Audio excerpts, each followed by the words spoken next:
Magpapakbet ako mga mare at ang sasahog ko ito, nabili ko sa mga karabis nung araw ng palengke. Parang ito yung hipo na nakukuha sa ilog.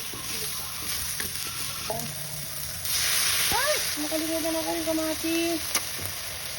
Hindi ko na makalimutan tong kamatis mga mare. Gusto ko pa naman yung pakbet pag maraming kamatis. Pili natin ng tubig sa bowl. Lagyan na natin itong talong. Tapos ibabaw ko na rin itong kalabasa. Ito yung tira ko nung nakaraan mga mami. Tapos itong ampalaya ilalagay ko na rin. Saka ko tatakpan para ihuhuli ko na yung okra dahil mabilis nang maluto yun. Pada natin. Saka natin lalagay itong okra. Hindi ko na hiniwa-hiwa yung okra. Kaya mo na buo-buo na yan, bes.